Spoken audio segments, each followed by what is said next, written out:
Hare Krishna, welcome back to my channel. Finally আজকে আমার সেই ডেট এসে গেছে।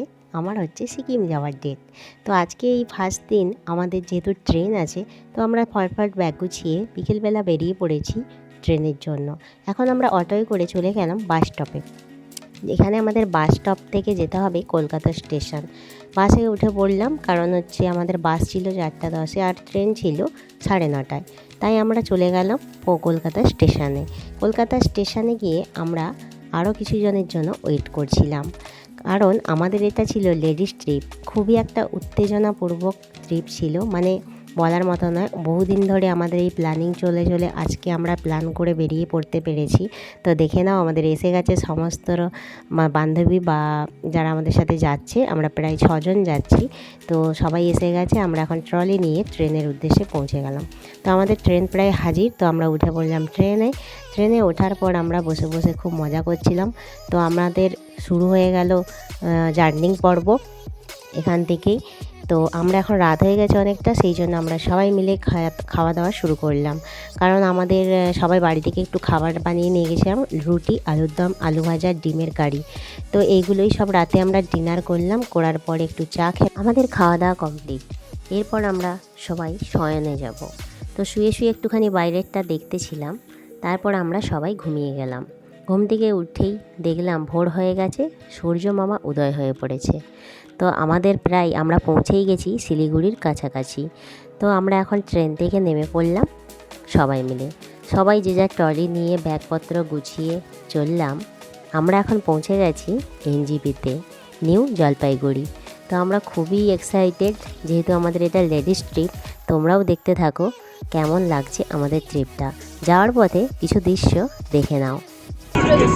যা করবে দিয়ে দেবে, বস না দেখ মাদিকটা।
আমাদের যাত্রার শুরুতেই তোমাদের কিছু পাহাড়ের সুন্দর সুন্দর প্রাকৃতিক দৃশ্য দেখিয়ে দিলাম। তো তোমাদের কেমন লেগেছে অবশ্যই আমাকে কমেন্টে জানাবে। ফাইনালি আমরা পৌঁছে গেলাম অনেকটা জার্নিংয়ের পর ঋষিখোলা। এটা হচ্ছে আমাদের ঋষিখোলার রুম দেওয়া হয়েছে। এখানে আমরা স্টে করব আজকে দিনটা। কালকে আমরা রওনা দেব আবার অন্য জায়গায়। তো আমাদের জোর খিদে পেয়ে গেছিলো, কারণ আমাদের পৌঁছতে অনেকটা লেট হয়ে গেছিলো। আর আমাদের ড্রাইভার ছিল যে তিনি রাস্তা ভুল করে অন্যদিকে নিয়ে চলে গেছিলো। যাই হোক, আমরা খুব সুন্দর করে লাঞ্চ করলাম, কারণ এখানে খাওয়া দাওয়া বেশ ভালোই ছিল। যাই হোক, নেক্সট ভিডিওর জন্য রেডি থাকো। নেক্সট ভিডিওতে দেখাবো আমরা এই জায়গাটা কেমন ঘুরলাম, কীভাবে ঘুরলাম। টাটা।